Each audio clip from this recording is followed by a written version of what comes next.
નમસ્કાર ખેડૂત મિત્રો, જય જવાન જય કિસાન. હું છું ગોવિંદ સર ને આજે સરસ મજાના ટોપિક અને જબરજસ્ત માહિતી તમારી સામે લઈને ઉપસ્થિત થાઉં છું. Myself Govind sir, I am a teacher of English as well as I am a farmer. મિત્રો, મારે એક ભાઈની કોમેન્ટ હતી, બહુ સારી હતી અને મને મજા આવી ગઈ.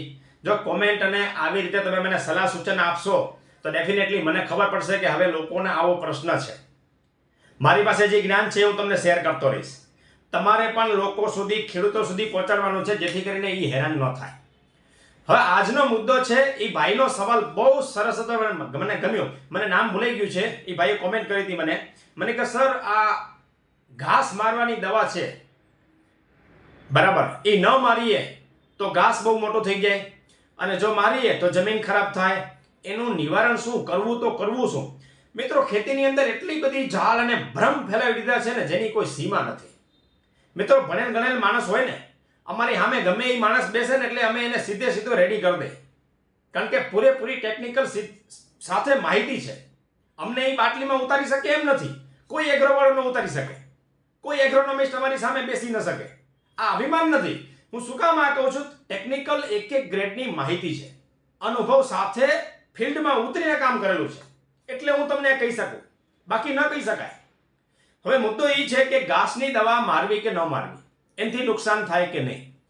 પહેલી વાત, ઘાસની દવા બે પ્રકારની હોય. એક છે એ કોન્ટેક્ટ એટલે એના સંપર્કમાં આવે અને તાત્કાલિક મરી જાય, એ કોન્ટેક્ટ દવા કહેવાય. બીજી આવે છે સિસ્ટમેટિકલી, જે 5-7 દિવસ લાગે અંદર નીચે ઉતરતા અને 8 દિવસમાં એ ઘાસનો સફાયો થાય, પરમેનન્ટ, કાયમ. એના પછી એ વસ્તુ ત્યાં ઉગે નહીં, બરાબર. હવે આપણે સિસ્ટમેટિકલી જે દવા છે ને, એ જમીનમાં ઉતરે, એ નુકસાન કરે, એ હું પણ કાન પકડો. પણ કોન્ટેક્ટ જે દવા આવે છે, તાત્કાલિક દવાવાળી, જેનું નામ છે પેરાક્વન્ટા 24%, જે બહુ દવા સસ્તી છે, 24% પેરાક્વન્ટા. મિત્રો, આ દવા ન આવી હોત ને તો ખેડૂત કોઈ દિવસ બે પાંદડે થયો જ ન હોત. ખેતીમાં નકરું ઘાસ જ રહ્યા ખર. મિત્રો, ઘાસ ખેતીમાં સારું નહીં. જેટલું જાજુ ઘાસ એટલી નુકસાની વધારે, કારણ કે જેનો જે ખોરાક છે, મિત્રો, આપણે જેની ખેતી કરતા હોય, તમે 5 દિવસ ન નાવ તો શરીરમાં હાલત કેવી થાય.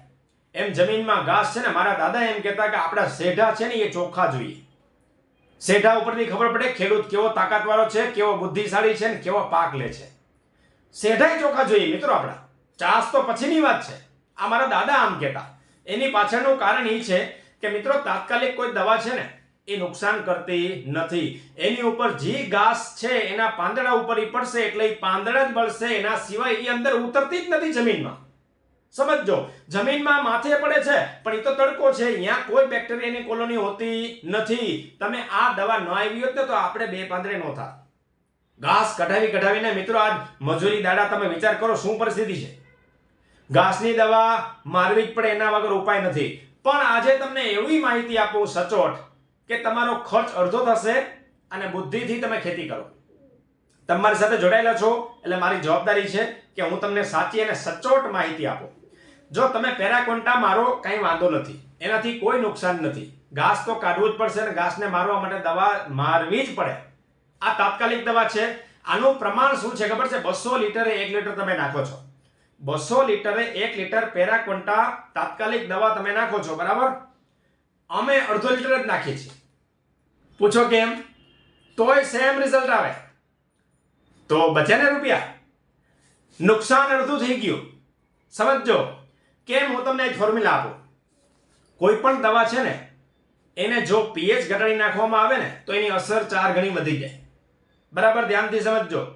આ પેરાક્વન્ટા ઘાસ મારવાની દવા છે, એ તમારે ભલે 1 લીટર લેવો વાંધો નહીં, પણ 200 લીટરમાં તમારે પહેલા શું કરવાનું છે? સાઇટ્રિક એસિડ, લીંબુના ફૂલ, સાઇટ્રિક એસિડ, મેં તમને અગાઉ માહિતી આપેલી છે. લીંબુના ફૂલ આ લઈ લેવાનું. 200-250 રૂપિયાનો જ કિલો આવે છે. ગાંધીની દુકાનેથી ગમે ત્યાંથી મળશે. તમે આજુબાજુમાં રહેતા હો ત્યાંથી મળી જશે.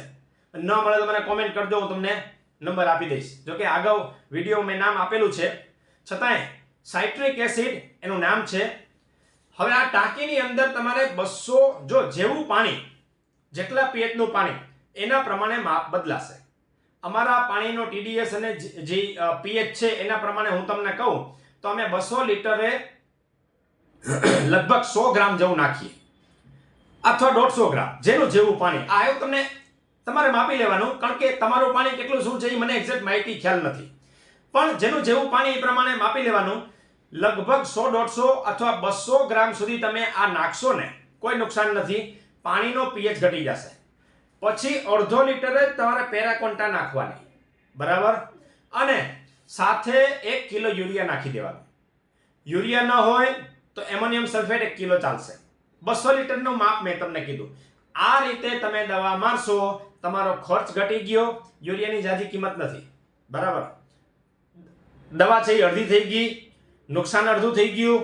તમને કોઈ એમ કે ભાઈ આ ઘાસ મારવાની દવા છે તો એ નુકસાન કરે છે, બરાબર, આપણે અડધું કરી નાખ્યું. ચલો જેટલું થાય એટલું તો ટ્રાય કરીએ. આ રીતે તમે પ્રેક્ટિસિસ કરશો, ડેફિનેટલી તમારા પાકની અંદર નુકસાન ઓછું થશે, દવાનો ખર્ચ ઘટી જશે.